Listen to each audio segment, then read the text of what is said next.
حضرت یونس علیہ السلام یعنی مچھلی والے نبی۔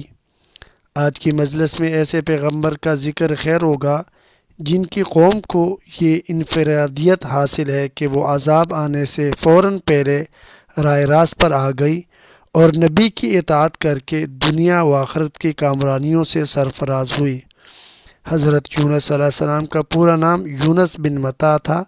آپ اللہ تعالیٰ کے برگزیدہ بندے تھے جنہیں نبوت اور صالحیت کے اعلیٰ مقام سے نوازا گیا اور دجلہ اور فرات کے درمیان زرخیز وادی کے مشہور شہر نینوا کے باشندوں کے رشد و ہدایت کے لیے مبعوث فرمایا گیا تھا۔ نینوا عراق کا مشہور مرکزی شہر اور اشورا حکومت کا پایہ تخت تھا۔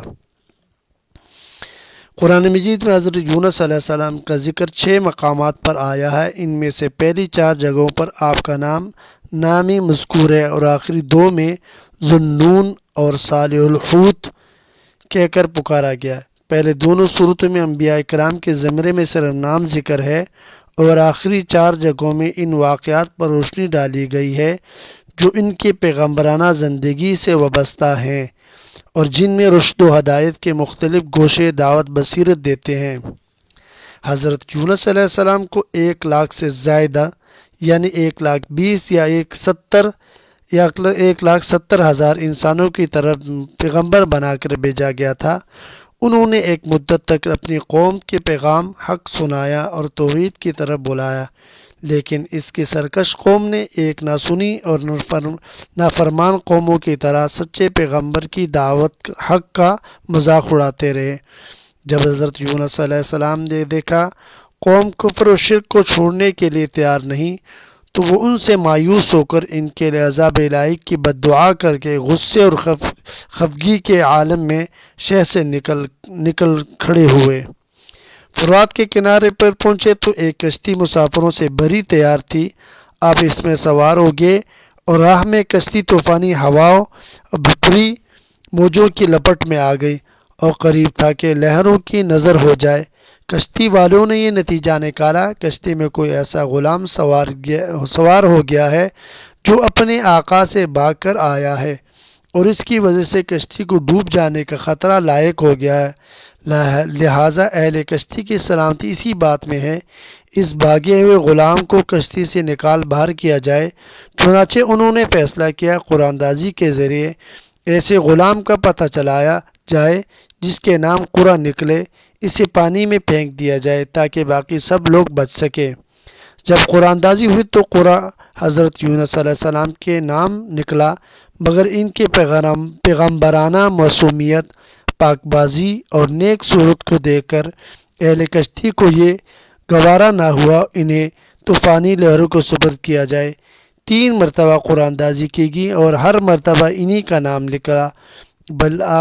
بالآخر حضرت یونس علیہ السلام خود پانی میں کود پڑے جہاں انہیں ایک وہل مچھلی نے نگل لیا۔ اللہ تعالیٰ کی طرف سے اس مچھلی کو حکم تھا وہ اللہ کے رسول کو نہ کھائے اور نہ کوئی گزن پہنچائے۔ مچھلی کو صرف نگلنے کے لیے اجازت تھی، خوراک اور غذا بنانے کی اجازت قطعاً نہ تھی۔ مچھلی نے انہیں نگلنے کے بعد اپنے پیٹ میں اٹھائے پانیوں میں گھومتی پھرتی رہی۔ قرآن مجید میں فرمایا فنادیٰ فی الظلمات، یعنی یونس علیہ السلام نے اندھیروں میں اپنے رب کو پکارا۔ اندھیروں سے مراد پانی کا اندر کا اندھیرا، مچھلی کے پیٹ کا اندھیرا اور پھر رات کا یا دوسری مچھلی کے پیٹ کا اندھیرا۔ اس لیے بھی کہا جاتا ہے کہ اس مچھلی کو ایک اور بہت بڑی مچھلی نے نگل لیا تھا۔ ان اندھیروں میں انہوں نے اپنی اجتہادی غلطی کا شدید احساس ہوا۔ بحیثیت پیغمبر انہیں جلد بازی سے کام نہیں لینا چاہیے تھا۔ اپنی امت کے ساتھ شفقت کا تقاضا تھا، وہی الہی کا انتظار کرتے۔ اذن الہی کے بغیر قوم کو چھوڑ کر غصے کے عالم میں نکل کھڑے ہونے کو انہوں نے اپنی جان پر ظلم کے مترادف سمجھا۔ چنانچہ پیغمبرانہ روش کے مطابق ندامت و توبہ کا اظہار کرتے ہوئے پکار اٹھے لا الہ الا انت سبحانک انی کنت من الظالمین۔ اللہ تعالیٰ نے ان کی درد بری پکار کو سن لیا اور انہیں غم سے نجات دے دی۔ دوسرے مقام پر ارشاد ربانی ہے، اذ نادا وہو مکظوم، یعنی جب اس نے اپنے رب کو پکارا اس حال میں وہ مغموم تھا۔ حضرت یونس علیہ السلام کو کئی غم لائق تھے۔ ایک غم تو قوم کی ایمان نہ لانے کا تھا، دوسرا وحی الہی کا انتظار کیے بغیر قوم کو چھوڑ کر چل دینے کا، اور تیسری مچھلی کے پیٹ میں مبعوث ہونے کا۔ جب اللہ تعالیٰ کی رحمت جوش میں آئی تو مچھلی کو حکم دیا وہ حضرت یونس صلی اللہ علیہ وسلم کو اگل دے، چنانچہ مچھلی نے ساحل پر ایک چٹیل میدان میں اگل دیا۔ اللہ تعالیٰ نے یہ بھی فرمایا اگر یونس علیہ السلام تسبیح و استغفار نہ کرتے تو مچھلی کے پیٹ سے نجات نہ پاتے۔ اس میں گناہگاروں کے لیے عظیم خوشخبری ہے۔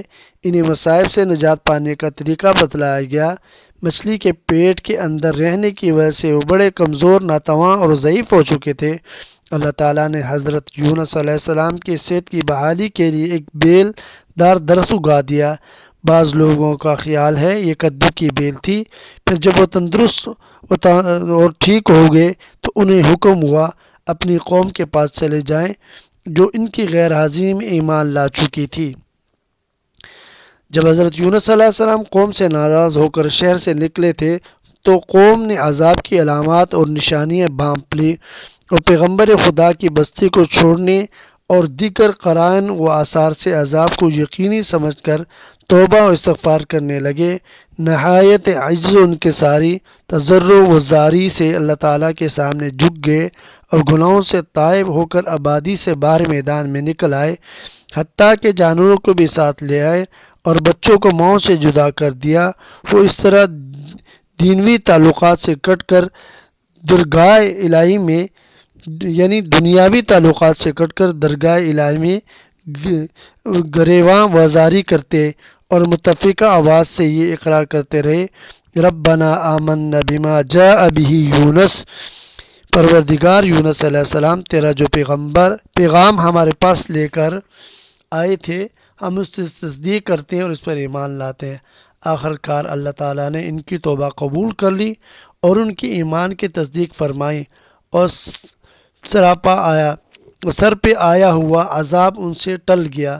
حضرت یونس علیہ السلام کو حکم الہی کے مطابق 2 بار اپنی قوم میں جا کر ان کی رہنمائی کرنے لگے اور ان کی قیادت میں ان کی قوم امن و سکون سے زندگی بسر کرنے لگی۔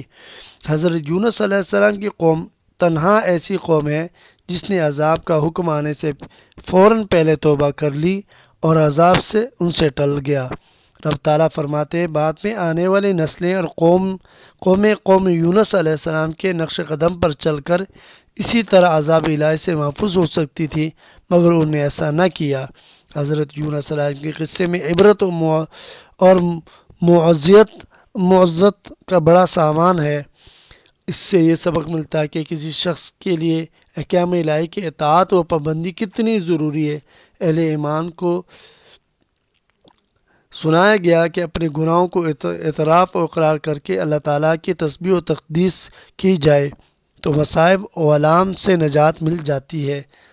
تجربہ ہے جو ایمان والے لا الہ الا انت سبحانک انی کنت من الظالمین کے ذریعے اللہ کو پکارتے ہیں، اللہ تعالیٰ اس کی دعا کی شرف قبولیت بخشتا ہے۔